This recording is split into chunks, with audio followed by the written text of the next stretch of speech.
받아들여야 될까 두려움마저 있는 그에게 사도 바울은 이런 대답을 합니다. 주 예수를 믿으라.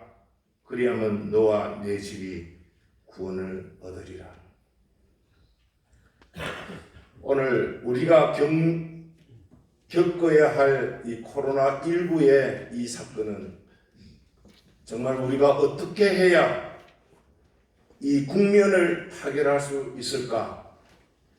국가도 또 어떠한 단체도 답을 내어놓지 못하고 있습니다. 우리 교회도 또 우리의 이 노예도 국가가 어느 정도 법으로 정해놓은 영역 안에서야 우리가 겨우 우리의 모임들을 만들어갈 수밖에 없는 상황에 놓여 있는 것입니다. 정말 어떻게 해야 우리가 살 길이 열릴지 아무도 모르는 그러한 시기를 우리가 맞이하고 또 경험하고 있는 것입니다. 이때 사도 바울의 이 말을 우리가 깊이 한번 묵상하면서 우리도 정말 경험해보지 못한 이런 상황 속에서 우리가 어떤 마음을 가지고 어떤 자세로 목회를 하며 교회를 섬기며 또 우리에게 주신 이 신앙을 지켜나갈 것인가 고민하지 않을 수 없습니다. 예수님께서 갈릴리 호수를 걸어서 오고 계실 때에 제자들은 밤새도록 바람과 파도에 휘말려 어려움을 당하고 있을 때 예수님이 그 갈릴리 호수를 걸어 제자들의 있는 곳을 향하여 있었습니다. 이때 베드로가 발견하죠. 처음에는 유령이라 이렇게 인식했습니다마는 예수님께서 제자들에게 나다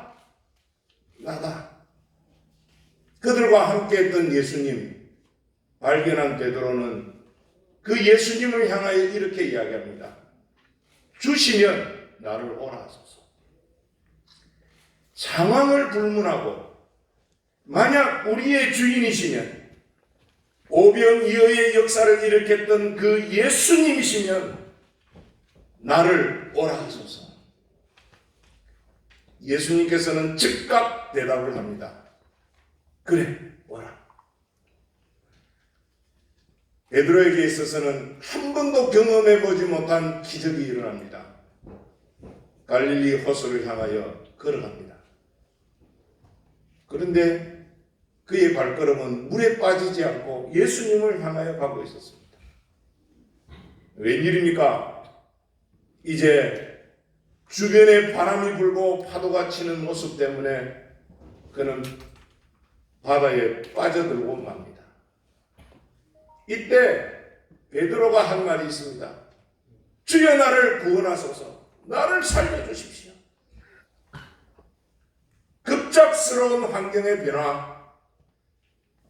베드로가 믿음을 가지고 있지는 큰 믿음을 가지고 있지는 않지만 그래도 하나님의 말씀을 믿고 예수님의 말씀을 믿고 물 위로 걸었던 이 베드로 죽기 일보 직전에 있던 상황 속에서 그는 이렇게 이야기합니다. 나를 구원해 주소서. 이때 예수님께서 그의 손을 잡고 배 위로 함께 올라가십니다. 그러면서 베드로를 향하여 한마디 하죠. 믿음이 적은 자야. 믿음이 적은 자다. 믿음이 없는 것이 아니잖아요. 그래도 그 믿음은 바다 위로 걸어갈 수 있는 믿음. 하나님의 말씀을 듣고 예수님의 말씀을 듣고 그 바다 위를 믿음으로 걸어갔던 이 베드로, 그를 향하여 예수님께서는 믿음이 적다고 지적하고 있는 것입니다.